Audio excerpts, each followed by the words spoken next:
Four new Vikings to break down on day 3 of the draft. A couple of LSU Tigers, a quarterback, and a running back I think we can be kind of excited about too. It's the Locked On Vikings podcast. You like that on 3, 1, 2, 3, you like it! You are Locked On Vikings, your daily Minnesota Vikings podcast. Part of the Locked On Podcast Network, your team every day. Hello. Welcome to the Locked On Vikings podcast, part of the Locked On Podcast Network, your team every day. As always, I'm your host, your pal, and the kid you copied off in math class. My name is Luke Braun. You can find me on Twitter at Luke Braun NFL. Show is on Twitter at Locked On Vikings. You can find the show wherever you find your favorite podcasts, including YouTube, maybe even Amazon Fire or Roku. Today's episode is brought to you by FanDuel Sportsbook, official sportsbook of the NFL. Make every moment more. Visit FanDuel.com/lockedon today to get started. This is a day 3 recap podcast. We got 4 guys to go through, so we can't waste any time. I also want to make sure I get you info about all the trades that the Vikings made because they did do some trading around in the first part of day 3. That was actually the first thing that happened. Vikings come up at pick 119, which is the 4th rounder they got for TJ Hawkinson. You can kind of think of it as that's where their 2nd rounder went. Their actual 4th rounder was traded away as a part of a trade up last year. So this is kind of their secondary 4th rounder. They moved that back 15 spots, and they got a 5th rounder next year. So that'll be nice. They'll have 2 5th rounders next year, at least as it stands right now. At pick 134 is where they ended up going. That was a trade with the Chiefs. They pick their first player of day 3, and it is cornerback / safety / linebackers, a defensive guy, Jay Ward out of LSU. I guess what I would want you to know about Ward, I'm not done watching him by a long shot. I've gotten a little bit, and there's some scouting reports and stuff. So the book on him is that he's a rangy defender. I think safety is the best word for him if you must use a position designation. But he's one of those guys that if you just think of him as a safety, you're kind of doing him a disservice, especially when we talk on the Locked On Postcast with Sam Ekstrom and Luke Inman. We were talking a little bit about positional value. And if you're going to talk about positional value, which is going to make you devalue safety too much anyways, I hate the way that positional value stuff has spoken about the safety position. I think they do, that has done a really bad job of valuing the safety position. But if you're going to call him a safety, you're also not really getting the right valuation on what his position is, because he lined up at nickel corner a lot, safety a lot, half safety, box safety, deep field safety, middle third stuff, blitzing linebacker, just straight up will linebacker, B gap in the run fit, all of that stuff. And all of that stuff in the same game. And it really depended on what defensive coverage the Tigers wanted to call. He would be able to fill that role. Now, there's a value in that versatility that I think most people understand, but if that's not something like that was listed as a weakness of, well, you don't really know where to play him. What do you mean you don't? You play him anywhere. Like, I don't understand why that's a bad thing, that there's too many options. What do you mean? Now, if he's bad at all of those things and you go, well, I don't know what his talent is. Yeah, okay, that's a weakness, a kind of a lack of strengths. But I don't think that that's really the vibe with Jay Ward. And the real value here is when you're hunting a matchup, let's say, you've got a guy that you think Byron Murphy matches up really, really well with. Or like we were talking about yesterday, Mekhi Blackmon. Let's say you got a Mekhi Blackmon matchup. There's this really soft wide receiver on the other guys that you think Mekhi Blackmon's going to totally beat up, and you want to follow him all over the field, right? Well, let's say they put that guy at nickel or in the slot. So Mekhi Blackmon is now playing nickel corner all day long. They want to say, okay, you put in Mekhi Blackmon here, we're going to put him in the slot. Okay. So you need your other defensive backs to all be able to play outside.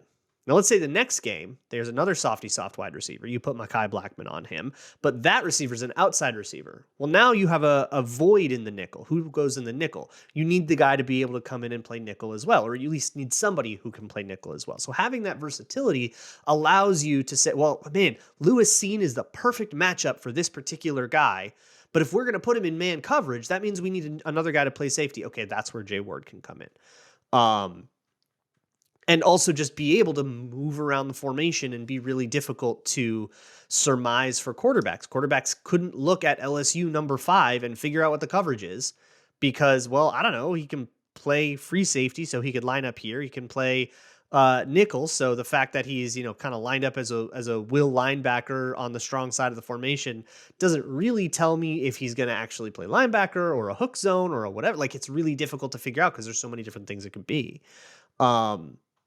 In terms of his actual play, I'm getting to it. I'll probably do a whole episode on him that's more detailed. But what I got right now is the technique's okay. I don't know. It's a little clunky on first glance, but it's only on first glance. Really what he is he's a run down, chase you down kind of guy.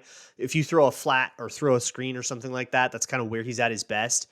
And he's, comes in like a missile and lights you up. And he's gotten flagged a few too many times. If you want like a real weakness to go be mad about, it's that he just cannot stop getting flagged. And he's really a launcher. This is a very, very Andrew Sendejo kind of player, for better or worse. He'll leave his feet, and then there's missed tackles that come from that too. When you are a leave your feet, launch at the guy kind of tackler, you're going to get flags and you're going to get juked. Because you leave your feet, you can't exactly respond to the guy evading you. You become a lot easier to evade that way. It's a really bad habit for a bunch of reasons. I don't want to get it out of him. But that's what I have on Jay Ward so far. And then they went back to the LSU at pick 141. So they had pick 158. They move up 17 spots at the cost of their 6th round pick. So pick 211. They trade up with the Colts. And at 141, they pick Jacqueline Roy. It looks like Jacqueline, but it's Jacqueline, I guess. Yes, that's the Key and Peele sketch. Get your giggles out now. Jacqueline Roy is a run-stuffing D-tackle kind of guy. Think of this, not one for one as a Dalvin Tomlinson replacement, because I don't think he's going to get that many snaps, but that's the position that he's playing. Again, I'm very, very much just like scratch the surface on his tape, so I can only speak to so much, but I really like the way that he stands up to contact in the trenches, the way that he holds his spot. That's what you really want with those guys. You want their feet to get planted and then just for them to be impossible to move. And you can really see him like long arming against centers and guards to keep their hands off of him, keeping to his spot, playing gap and a half, which is where you have a primary gap. Let's say you're on the left of this offensive lineman and you've got him and I'm on the left of him and that's my gap. But I also have to go to the right of him if the run goes there. But I want to flash across as late into the play as possible so that their run play doesn't develop thinking that I'm in that gap. I want it to kind of be a secret that I'm in that gap. I guess that's a way to explain it. So we played that technique really, really well. That's kind of all I've seen so far. I haven't seen really much from him in the past because most of his pass rush assignments have just been like hold down the spot, which is the job sometimes. But if that's all he does, I'm a little bit worried. But I've seen like 4 reps, so I'll get back to you on that. But yeah, like a big dog, interior defensive line guy. I'm glad that they got one of those interior defensive line guys. I'm glad they got another defensive back. They, I think, have a cornerback room now, if you count Jay Ward as a cornerback, that feels full. And they added a couple undrafted free agents who we will talk about tomorrow as well. And the D tackle room feels like full. There's some competition. It feels like maybe you can be dissatisfied with the level of talent of all of those players in those rooms, but at least it feels like a serious room. And now we can kind of do some competition and see who breaks out there. I do want to talk to you about the other 2 guys. I'm very excited about both of them. But before I do that, let me talk to you about a good old Gramble. FanDuel is America's #1 sportsbook, and it's America's #1 sportsbook for a reason. Their app is safe, secure, very easy to use, and they have all kinds of bets on FanDuel. You can get paid instantly, whether you bet on a money line or a particular player prop, or maybe you've mashed a bunch of them together into a parlay. You can get paid out instantly, and once again, safe and secure. And new customers get a no-sweat first bet up to $1,000. That's $1,000 back in bonus bets if you whiff on that first bet. There's no better place to bet all of that NHL and MLB and NBA action, 2 of those 3 leagues in their playoffs, than America's #1 sportsbook, FanDuel, official sports betting partner of the NBA. Thanks so much for making Locked On Vikings your first listen of the day each and every day. Hashtag everydayers sound off if you listen to Locked On Vikings every single day. If you would like to check out some of these players, I have broken some of them down. I did a Jordan Addison video on my Patreon, patreon.com/LukeBrownNFL. I did it back in like March. You can check that out. I took the paywall down so everybody can watch it, whether they've joined or not, although I would love it if you still did. And I will have videos coming out on hopefully all of the other draft picks, 5 players. That's not too bad. So hopefully I'll be able to get to them. But the guy I probably watched the most tape of is that the Vikings picked outside of Jordan Addison is Jaren Hall. I actually spent kind of the whole last week leading up to the draft watching down a whole bunch of day 3 quarterbacks that I thought were options for the Vikings, guys they had met with and stuff. Jaren Hall on that list, and they took Jaren Hall. And great news, Jaren Hall was my favorite of the whole bunch. Once you get past those top 4 quarterbacks that all went in the first round, more or less, and then Levis at pick 33. Once you get through those 4 quarterbacks, my favorite of this whole bunch was Jaren Hall. And I got receipts for that. I'm not just saying that because the Vikings took him. I love it. Jaren Hall out of BYU. They pick him all the way at pick 164, which was the other 5th round pick that they got from San Francisco in their trade down from day 2. So that day 2 trade down worked out like gangbusters. They go down 15 spots. They miss out on 0 cornerbacks, draft the cornerback they probably would have taken at 87 anyways, unless they changed their mind in 15 picks, but no corners went off the board. And then they end up picking up Jaren Hall, and with the 7th rounder, they get DeWayne McBride, who I'll talk about in a sec as well. So that worked out great. Jaren Hall is the thing that I guess made me rise him up the board, even past somebody like Dorian Thompson-Robinson, who I sung the praises of quite a bit, and he went ahead of Jaren Hall to the Browns, but I actually had him above Dorian Thompson-Robinson by a hair, mostly because of scheme fit. What they do at BYU is really similar to what the Vikings are doing, not necessarily in terms of play selection or like offensive architecture, but in what they ask the quarterback to do. So if I'm thinking translatable skills, because I'm scouting the player, not the BYU OC, right? But if I'm scouting the player, there's a lot of play action, dovetail kind of drop backs where you're hitting a certain launch point, but you're not dropping like straight back. It's a different footwork. The Vikings ask a lot of that too. It can be really, really helpful to sort of edit your launch points according to where the protection is going and which run play you're actually faking.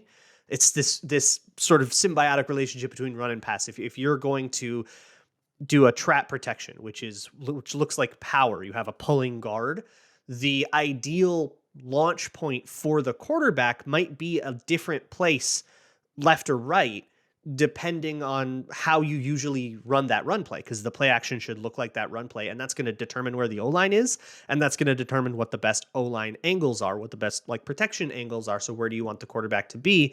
That means you might need to kind of drift your drop back footwork a little bit, and that's really hard. That's something that sometimes quarterbacks don't have, especially if you're in, these shotgun, air raid, I never go under center at all kind of teams. That can be a difficult thing to get down, which, just adds to your development curve. We don't have to worry about that kind of thing with Jaren Hall, and I think that's the kind of thing that doesn't get covered enough. The idea of, okay, that's just like a whole bunch of stuff I don't have to teach you, and that matters so much more because Jaren Hall is old. I just have been in a couple back and forths with people. I was talking to Ekstrom about it on the postcast. I went so hard against Hendon Hooker this draft cycle. So how can I possibly like a different old guy? And I would ask you to go back and listen to what I said, because I was very clear in all of those places. Him being old isn't my issue. It's context to my issue. And the context is I can't really expect you to learn a whole bunch of new tricks just because of, you've been a starter for so long. So if there's a problem, why haven't you figured it out yet? That's a concern for me. But also, it's just really hard to learn. Have you ever tried to learn a new language when you're, past 25 versus learning a new language in like high school? Is like, it just absorbs a lot easier. And there's actually like a whole neurological reasoning behind that. That's pretty interesting if you wanted to get into it. So it's kind of like, okay, I got to take this guy as he is and hope that I'm okay with his flaws. And I am okay with his flaws. in a way that is, I think, a lot easier to come to grips with than someone like DTR, who I absolutely love, but he's got flaws that I was going to have to work a little harder to be okay with. And, Hooker, whose flaws I'm not okay with. Or you can talk about like a younger corner or a younger quarterback and say, oh, yeah, he's got flaws, but I can at least expect that to develop a little bit more. So that's how the age thing affects my evaluation of Jaren Hall. It's just that, okay, these problems are his problems, his strengths are his strengths, and this is kind of who he is and who he's going to be, and you have to be okay with that, and I am. It was also just a lot of very hard stuff. His wide receivers didn't get a lot of separation, except for Puka, whatever his name was, ended up on the Rams, by the way. That whole offense was very McVay style. And so I'm not surprised that he went up on the Rams too. But everybody else really struggled to get separation. He had a tight end that didn't have as big of a catch radius as you would hope for the body that he had. He had, issues in protection all the time. Guys, just making him run around, create plays, make plays. And he had a couple of like really bad mind-numbing interceptions where he just tries to do way too much and, tries to be the hero. And you just got to go like, dude, you cannot get away with that throw because he's kind of crazy. Another guy that I think I'm going to do an entire episode on and get into some of that stuff in a little bit more detail. But for now, you can think like, what is the purpose of drafting a Jaren Hall? And here's what I think the purpose is, right? I guess there's two different thought processes I think the Vikings can have, because I don't think you're just drafting him to be the backup. Like Nick Mullins is fine for that. I don't think that's a need, right? You're either drafting him to be a Devy guy, a Kyle Sloter. Hey, let's see if we can teach this guy stuff, and maybe we backdoor our way into having a really cool quarterback because we, developed him Tony Romo style. The odds of that are always really long, but by the time you're into day 3, it's a cheap bet, and the possible payout is so high that even though the odds are long, it's probably worth it. That's sort of the idea of grabbing a Devy quarterback. That's the idea of drafting Aiden O'Connell, I think, is that kind of guy. Jake Hayner, maybe that kind of guy, although he's got physical limitations. I don't think that that's Hall, for a lot of the reasons I just mentioned, right? Like he's 25. He also took time off. He did the mission at BYU, so that's part of it. He's not just like a dude that was in college for 6 years. There's that kind of gap for the mission because you got to do the Mormon thing.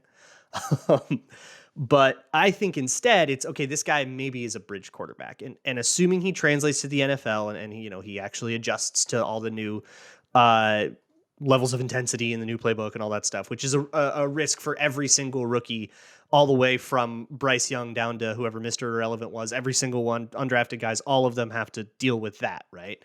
So maybe he doesn't make that transition, but understanding you can't really factor out that risk. The idea is this guy maybe can be a bridge quarterback where I don't really trust him as a starter full time because of the issues that he has. I think just kind of writing checks his arm can't cash kind of deal. I mean, he can make some awesome throws from like hash to sideline, really cool stuff that I will get excited about. But there's a little bit too much inconsistency play to play in terms of like, how long do you go before you have a bozo moment that breaks the game? I don't trust you for a whole year, right? But I can put you into camp, splitting reps with a rookie I draft in 2024, and I can feel okay about that. And now I don't have to make Kirk Cousins part of that equation. That is the value proposition here. And it's a big value proposition because it's a lot of money if we're going to bring Kirk Cousins back for 2024, which is, Kwesi was as clear as he could be without saying it outright, very much on the table right now, is a Kirk Cousins extension. The door is 100% open. That ship has not sailed. I think what happened in the draft was going to affect that negotiation a lot. And getting someone like Jaren Hall actually makes it still really difficult for me to figure out what exactly the plan is, because I don't know if they see him. I mean, it's a 5th round pick, right? Maybe they just see him as a dart they're throwing at the wall that doesn't affect their process at all. Or maybe they see him like I saw him, as a 3rd round pick that can be a bridge quarterback, that can be somebody, all right, the rookie's not ready, we need you to start for 6 games, and then the rookie's going to come in. I can absolutely take Jaren Hall for that, and maybe they just are really, really happy that they got him at a cheap price tag.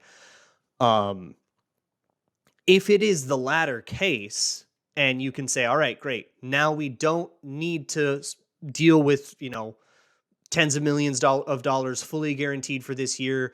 We can sort of figure out that makes the cap situation so much easier to figure out. There's so much value in that, greatly exceeding the value of a 5th round pick, if that is the case. Or I don't know, maybe he comes into camp and he totally sucks and I'm crazy wrong about him. Absolutely possible. These things happen. They also picked a running back, which I think we all kind of saw coming. That also means some interesting things for Dalvin Cook. So we'll break all of that down as well. So thank you so much once again for listening to all of this draft stuff and hanging out with me for all of draft weekend. I really can't express enough how grateful I am to have so many people listening and hanging out with me, hanging out in the live stream and all of that stuff throughout this crazy weekend. It's one of the biggest, hardest weekends of the year. And seeing how much everybody seems to be getting out of this is what makes it worth it. So from the bottom of my heart, thank you so much. Moving on to the 7th round pick. So they traded away their 6th round pick to go up and get Jacqueline Roy. 7th round pick, 222, the last pick that they had from San Francisco. They sit pat and they take UAB's DeWayne McBride, another guy they met with. So very much on a lot of people's radars. And the first player BYU and UAB, everything else had been like Power 5 blue blood programs. Go back to last year, they take a Georgia dude and a Clemson dude, and it seems like Kwesi's got a big school thing. But again, we're only 2 years in. Maybe that's just the first 2 years, and maybe it'll be all small school guys next year because that's just the way the board falls. But anyways, yeah, they get this UAB running back. He's somebody I haven't gotten a chance to watch at all yet. So I'm going off of osmosis and what like some people that I trust have said, and I'm just pass that along to you, kind of aggregate style. But he's a tackle miss guy, a tackle misser forcer. That's the way my brain can put together sentences. It's been a long weekend, everybody. He's a forced miss tackle guy. There we go. I did it. He's like metrics wise, PFF stats and analytics that track stuff like explosiveness and breakaway and all that stuff. If he can get into space, he's really difficult to bring down. He'll bounce off of you. It's a big contact balance thing, which is the phrase that people use for when a tackler is coming, gets you square on the hip and then bounces off. He's really good at that. That's one of the most important running back skills, I think, is being able to sort of keep your balance in the trenches and in all of the physical phone booth stuff of a running play. You talk about burst through the hole or acceleration through the hole. Really, for a running back, they need to get through the hole. And whether it's by, being so quick, nobody can tackle you, being so physical, no one can bring you down, hurdling, whatever, right? It's who cares? It's, can you get through the hole? And I think that's really the point of DeWayne McBride. And a lot of people had him as a 3rd or 4th round pick. There was a hamstring injury that made it so he could not test. That might have muddied his draft eval and caused him to fall all the way to the 7th. But I think the real thing that did it is very little participation in the pass game.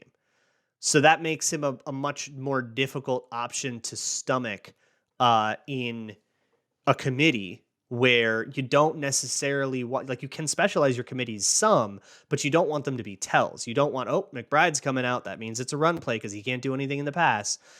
Now, there's a couple things here. I think that points to, I feel like, a pretty big role for Ty Chandler, who that was the point of Ty Chandler, was like he was a good pass pro running back.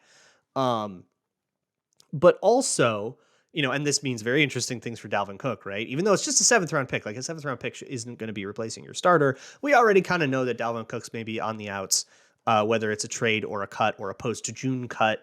Now is very much just a cap decision. And the difference right now with Dalvin Cook's contract, if they cut him now, it's like $6 million dead. If they cut him after June 1st of this year, where nothing really significant will have happened, OTAs, that's it, it'll be $3 million this year and $3 million next year. And you just split the dead cap up. That's the way that the June 1st thing works, which they want to do. I don't know. 6 of one, half a dozen of the other to me.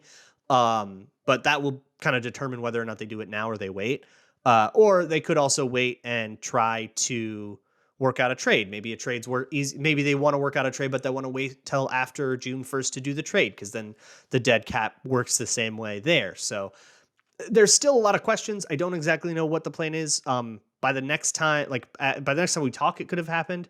after I do the undrafted free agents tomorrow, we could have an answer on Dalvin Cook. Between then and I'll take a couple of days off podcasting because I'm very tired. But maybe something will happen in the meantime there, or maybe it doesn't happen till July. Who knows? But it's interesting too. We can't know that DeWayne McBride is like bad in the pass. I mean, I'll watch the reps where he's on and it's a pass play and see if I like what I see. I'll get back to you on that. But just the lack of participation is kind of a UAB thing. It's like a crazy depth yards, air yards kind of offense. And a quarterback that didn't really want to check down a lot. So he just didn't get a lot of targets. That might not be on him. That might just be a UAB thing. I think I said BYU a couple times, a UAB thing. That might just be their offense, right? And I don't know the answer to that, but I will investigate it. That's going to be one of the questions that I have is this a deficiency of his, or is this just the offense didn't really let us see him do it and maybe he can do it, right? But it's, you can't exactly call it a strength, and that's the kind of thing that's going to drop him down the board, I think, a lot more than, the third or fourth round where a lot of people had him. So an interesting group of running backs. I'm curious to see what this looks like by the time we get to camp. Also, they signed 15 undrafted free agents. Not going to have time to get to all of them there, but I will mention, and I'll go over them in more detail tomorrow. Ivan Pace was one that a lot of people wanted to draft in day 3. They didn't draft him, but they did get him in through undrafted free agency, so we love that. And Andre Carter, the edge outside linebacker type out of Army. Big Sam Ekstrom guy. He's been talking about Andre Carter for a long time. Really, I'll call it an interesting post-draft or pre-draft process that really sunk his value all the way out of the round when a lot of people saw him as maybe a day 2 guy when he was coming out of Army until the pre-draft process really sunk his stock. A lot of interesting stuff to talk about there as well, but we just don't have time to do it. So you're just going to have to come back and listen tomorrow. So we'll have to get that done. I will see you all tomorrow. Make sure you come, stick around, talk about the undrafted guys and just like recap this whole thing in kind of a more big picture way. And then I'll take a couple days off and see you later in the week. So until then, as always, Skol.